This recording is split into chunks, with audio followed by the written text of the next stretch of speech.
आपके भीतर जो भी चल रहा है, इस माया वाले संसार में जीकर जैसे भी आप बन चुके हैं, बहुत सारे माया वाले सुख या फिर दुख हमारे जीवन में आते जाते रहते हैं, या फिर बहुत सारे सवाल और जवाब भी हमारे जीवन में आते जाते रहते हैं। लेकिन हाल फिलहाल आंतरिक स्तर पर जैसे भी आप हैं, आपको उस पर काम करना है। आपको उन सवालों के जवाब चाहिए या फिर आपको वास्तविक सत्य चाहिए?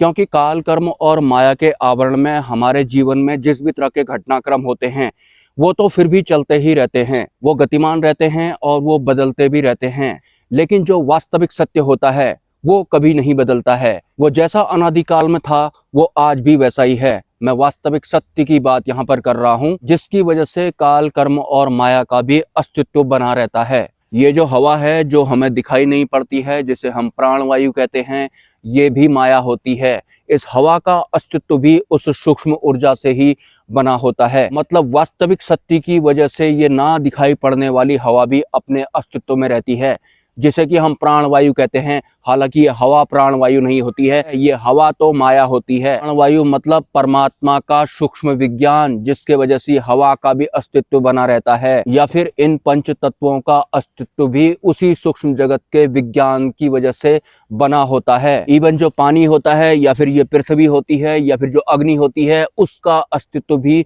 वास्तविक सत्य की वजह से ही होता है। आपको डिसाइड करना है कि जो भी आपके अंदर चल रहा है, आपको उसका जवाब चाहिए, उसकी तृप्ति चाहिए, या फिर आपको वास्तविक सत्य चाहिए। वास्तविक सत्य एक सेपरेट व्यवस्था है, वो एक सुप्रीम व्यवस्था है। इस भौतिक जगत के सच और झूठ से, या फिर इस माया रूपी संसार में जिस भी तरह की व्यवस्थाएं होती हैं, उनसे उसका कोई भी लेना देना नहीं होता है। ये सब व्यवस्थाएं वास्तविक सत्य को छू नहीं पाती हैं, लेकिन वास्तविक सत्य की वजह से ही इनका अस्तित्व भी होता है। वास्तविक सत्य से मेरा मतलब है परमात्मा, या फिर महाशून्य, या फिर कण कण में जो वास्तविक ऊर्जा होती है, उसे मैं वास्तविक सत्य बोल रहा हूँ। और वो एक होता है, वो 2 3 4 5 नहीं होता है। तो जहां भी आपको द्वंद्व देखने को मिलता है, या फिर 2 3 4 5 देखने को मिलते हैं, आप समझ जाना कि आप वास्तविक सत्य की राह पर नहीं चल रहे हैं। और हाँ, वास्तविक सत्य की राह पर अगर आप चल रहे हैं तो आपको मैं एक भ्रम से भी आगाह कर देता हूँ। जैसे कि आपने इस दुनियादारी में या फिर इनके विषयों में, सामाजिक विषयों में बातचीत करना वगैरह बंद कर दी, इनसे लेना देना आपका कम हो गया। आपने अपने आप को पूर्ण रूप से अकेला कर लिया, या फिर एकांत में जैसा कर लिया। अब आपसे सामाजिक विषय तो ज्यादा टकराते नहीं हैं। अब आपके साथ में कोई है तो वो है आपका एकांत, या फिर आपका अकेलापन। मतलब हम इस दुनियादारी से जितना भी हो सके डिटैच हो जाते हैं, हम अकेला कर लेते हैं खुद को। तो उस अकेलेपन में अगर आप अंतर्ध्यान करेंगे या फिर आत्म मंथन करेंगे, तो आप पाएंगे कि मैं अकेला हूँ, या फिर मैं अपने और ज्यादा करीब पहुंच गया हूँ। लेकिन वहां पर भी मैं और अकेला दो हो जाते हैं। मतलब हम अकेले तो हैं, लेकिन वास्तविक सत्य हमारे साथ में अभी भी नहीं है। क्योंकि पहले हमारा ये मैं इस पूरी दुनिया के साथ में बटा हुआ था, इनसे उलझ रहा था। उसके बाद हमने इस दुनियादारी में शामिल होना बंद कर दिया, हमने अपने आप को अकेला कर दिया। हमारा वो मैं जो इस पूरी दुनिया में फैला हुआ था, वो उसे हमने अकेला कर दिया। फाइनली अगर उसके बाद हम आत्ममंथन करते हैं तो हम पाते हैं कि मैं अकेला हूँ, सिंपली मैं अकेला हूँ। लेकिन वास्तविक सत्य तो अभी भी मेरे साथ में नहीं है। इसका मतलब है कि कहीं ना कहीं कोई कमी है। वास्तव में जब कोई इंसान या फिर कोई साधक अपने आप को एकांत की वजह से क्वारंटीन जैसा कर लेता है, तो भी वो अपने आप को ही अकेला कर पाता है। लेकिन वहाँ भी सत्य नहीं होता है। मतलब उसने समर्पण नहीं किया है, वो अपनी तरफ से वास्तविक सत्य को प्राप्त करना चाहता है। वो परमात्मा की तरफ से वास्तविक सत्य में नहीं जा रहा है, वो अपने मैं को अकेला करने के बाद वास्तविक सत्य को खोज रहा है। यहाँ भी उसका अहंकार होता है। तो हमारा जो मैं हमने अकेला कर दिया है, हमारे इस अकेले या फिर क्वारंटीन किए गए मैं के साथ में अहंकार भी है। अगर वास्तविक सत्य की राह पर चलने के दौरान अपने आप को आपने अकेला कर ही दिया है, क्वारंटीन कर ही दिया है, तो आपको अपनी व्यवस्था का इस्तेमाल नहीं करना है। आपको अब परमात्मा की व्यवस्था का इस्तेमाल करना है। अपनी तरफ से आपको वास्तविक सत्य को पकड़ने की कोशिश अब नहीं करनी है। परमात्मा की व्यवस्था ही अब आपको अपने हिसाब से चलाने वाली है। तो यहाँ पर पूर्ण समर्पण घटित नहीं हुआ होता है। अगर आपने अपने आप को इस पूरी दुनिया से अकेला कर दिया है, क्वारंटीन कर दिया है, और अंतर्ध्यान करने के बाद आपको ये महसूस होता है कि मैं अकेला हो गया हूँ, मतलब खुद को अकेला या फिर क्वारंटीन करने में भी आपका प्रयास शामिल है। यहाँ पर वास्तविक सत्य या फिर परमात्मा की तरफ से कोई भी अटैचमेंट नहीं है। परमात्मा वाली व्यवस्था ही आपको वास्तविक सत्य में शामिल करवाती है। हमारी खुद का अकेलापन या फिर जो भी हमने अपने आप को क्वारंटीन किया हुआ है, उस व्यवस्था के बल पर हम वास्तविक सत्य को ग्रहण नहीं कर सकते हैं। हमारे अकेलेपन में भी हमारा मैं और मेरा या फिर हमारा अहंकार छुपा हुआ होता है। अहंकार बहुत शातिर होता है, ये सूक्ष्म रूप में भी काम करता है, बहुत बारीकी से ये काम करता है। अगर हम इस पूरी दुनिया से अपने आप को डिटैच कर लेते हैं तो भी हम इसी नतीजे पर पहुंचते हैं कि मैंने अपने आप को पूर्ण रूप से अकेला कर लिया है। किसी भी तरह की कोई आवाज आती नहीं है या फिर जो भी हलचल मेरे आसपास में हो रही है उसे मैं महसूस कर सकता हूँ, साफ तरीके से मैं उसे महसूस कर सकता हूँ। मतलब जो भी कर सकता हूँ अभी भी मैं ही कर सकता हूँ, वास्तविक परमात्मा के सामने समर्पण नहीं किया हुआ है। तो जो परब्रह्म होते हैं या फिर जो वास्तविक परमात्मा होते हैं वो तब हमारे भीतर उतरते हैं जब हमारा पात्र पूर्ण रूप से खाली हो जाता है। ये शरीर को आप पात्र बोल सकते हैं। इसमें मैं और मेरा को अभी हमने अकेला किया हुआ है, इसमें हमारा अहंकार शामिल है।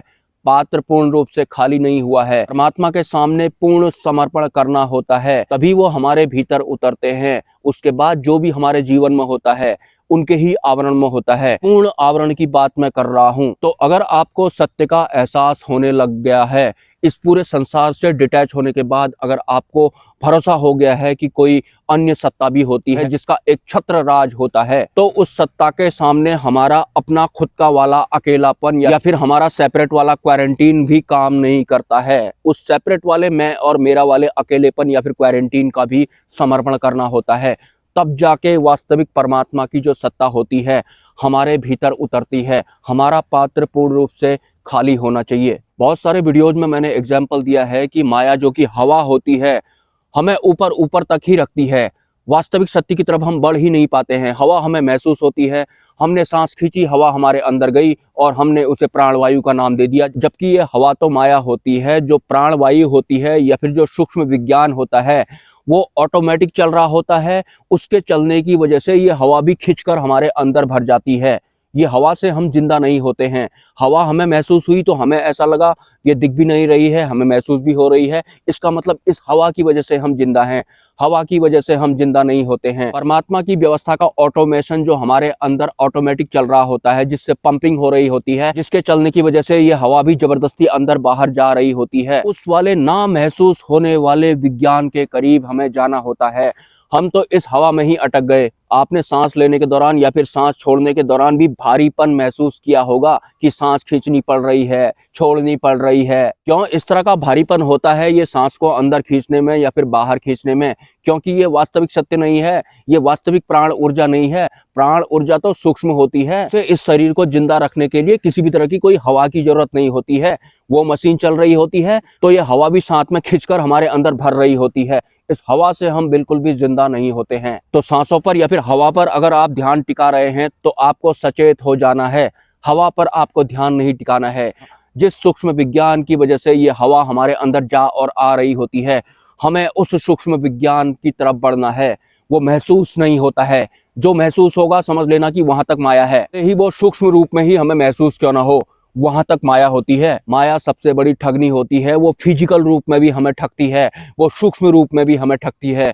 और हम जो इंसान होते हैं, जिस वस्तु को हम टच कर सकते हैं वो हमारे लिए सत्य होती है, और जिस जिस चीज को हम महसूस कर सकते हैं वो हमारे लिए सच होती है। तो हवा को हम महसूस कर पा रहे हैं तो ये हमारे लिए सच है, लेकिन इस हवा के अस्तित्व के पीछे जो विज्ञान है वही वास्तविक सत्य होता है। उसकी वजह से ही इस ना दिखाई देने वाली लेकिन महसूस होने वाली हवा का अस्तित्व बना होता है। और हाँ, एक बात और मैं क्लियर करना चाहता हूँ, जो अंधकार होता है, अंधकार में माया कम होती है। अंधकार से हम इंसानों को डर लगता है। जो ये उजाला होता है, ये सेकंड हैंड उजाले की बात कर रहा हूँ, इसमें माया बहुत ज्यादा होती है। और वास्तव में जो अंधकार होता है जिसे देखकर हमें डर लगता है, वही वास्तविक प्रकाश होता है, या फिर उससे जाकर ही वास्तविक प्रकाश की शुरुआत होती है। और हर काली परछाई नेगेटिव ऊर्जा नहीं होती है। अगर आपको ब्लैक कलर की कोई भी आकृति दिखाई पड़ रही है, भले ही स्वप्न में दिखाई पड़ रही है या फिर ध्यान में दिखाई पड़ रही है, सबकी सब काली आकृतियां नेगेटिव नहीं होती हैं। ये माया वाला संसार द्वंद्व वाली व्यवस्था में काम करता है। तो हमने अपने अंदर धारणाएं या फिर मान्यताएं बना रखी हैं कि जो ब्लैक होगा वो नेगेटिव होगा, जो ब्राइट होगा वो पॉजिटिव होगा। जैसे जैसे इन लोकों का या फिर इस ब्रह्मांड का विस्तार होते जाता है, वैसे वैसे ये द्वंद्व भी विलुप्त होता जाता है, या फिर हमारे इस माया वाले संसार में जो सच और झूठ चलता है ये भी विलुप्त होता जाता है और सिर्फ वास्तविक सत्य की शुरुआत होती है। जैसे जैसे इस द्वंद्व का विलय होता है वैसे वैसे आगे को। तो आपको डिसाइड करना है कि ये सब आप जानते ही रहना चाहते हैं, ज्ञान ही इकट्ठा करना चाहते हैं। आपको ज्ञान ही होता रहेगा जब तक भी आप इस शरीर में हैं, लेकिन वास्तविक सत्य नहीं मिल पाएगा आपको। तो आपको डिसाइड कर लेना है, आपको अंदर जो चल रहा है आपको वो सब चाहिए, आपको उसकी तृप्ति चाहिए, या फिर आपको वास्तविक सत्य चाहिए। सपोर्ट आपको इस चैनल का, मेरा या फिर अपने खुद का निरंतर करते रहना है। मिलते हैं किसी नेक्स्ट वीडियो में। नमस्कार। ये जिस समर्पण के साथ अभी आप चल रहे हैं, इसमें आपका अहंकार भी शामिल है। और जब वास्तविक समर्पण घटित होता है, उस दिन जो ये अहंकार होता है वो भी क्वेश्चन लेस हो जाता है या फिर आंसर लेस हो जाता है। आप प्रयास भी नहीं करेंगे, जो हो रहा होता है अपने आप हो रहा होता है। आप आंखें बंद भी नहीं करेंगे, सब कुछ आप देखते हैं। ये सब सामने में होता है। एक साधक के जो मोक्ष मार्ग पर चल रहा होता है, उसने समर्पण भी किया होता है, लेकिन अहंकार के साथ किया होता है।